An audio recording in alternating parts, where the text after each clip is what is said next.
Hi, my name is Anja Cope, and I wanted to talk a little bit about American Sign Language as a communication system.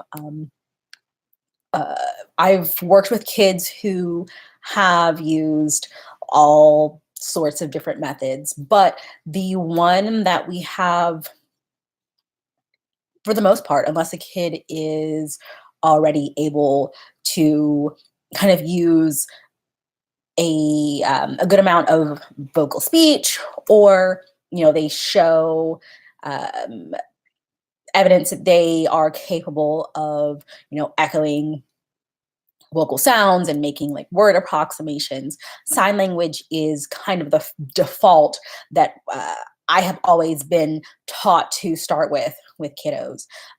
One of the downsides to using something like a picture exchange system, or a communication device, as fantastic as those are, is that they are not always readily available or easy to use.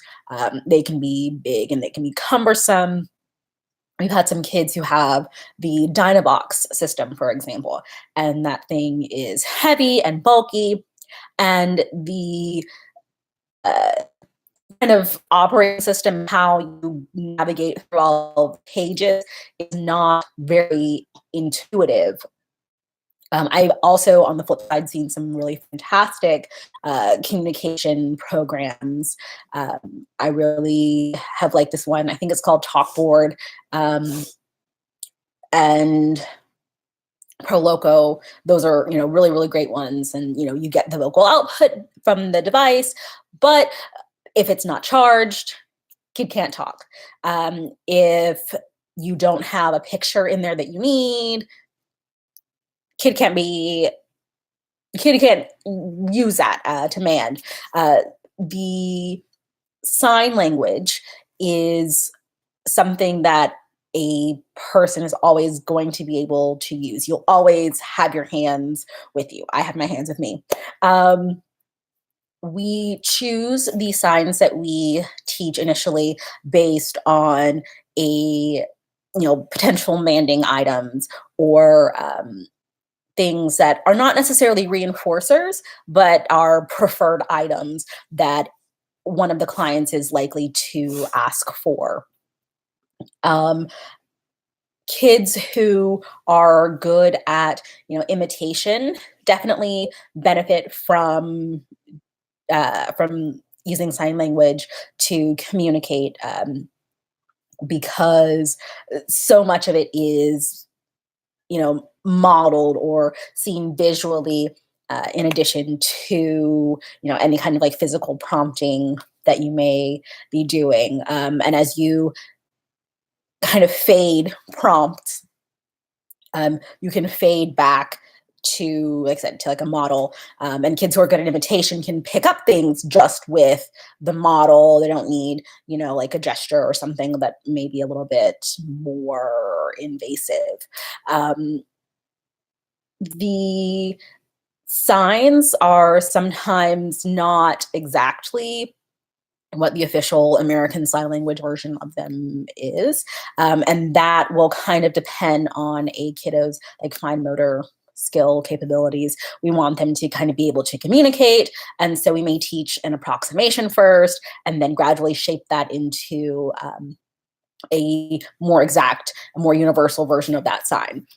But what we do with a kid who, not only one who needs, the augmented version, but even when you're using like a standardized ASL form, we always make sure that the family has access to whatever signs that we're targeting.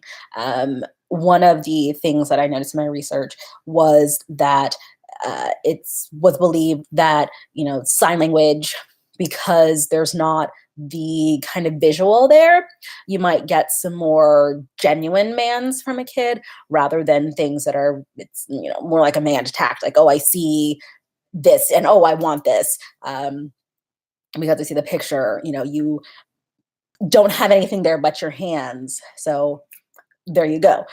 Um, some of the first signs that people work on, I've seen, using eat. Don't really like eat because eat becomes, kind of a master man, like, "Well, eat what?"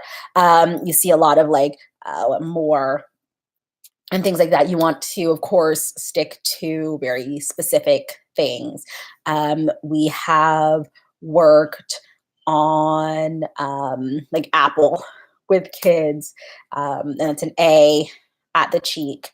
Um, we have worked on even, tacting using sign language as kids start to kind of master some of those man things. You can have them tact preferred items like you would normally teach using the VB map kind of milestone. Um, but family members like your sister, or we have use reinforcers, or I'm sorry, taught signs like drink, um, or you know car. Um, the possibilities are not limited by the number of pictures that you have, as long as you can kind of access a book to research what the sign is, you're able to teach those things to our kiddos.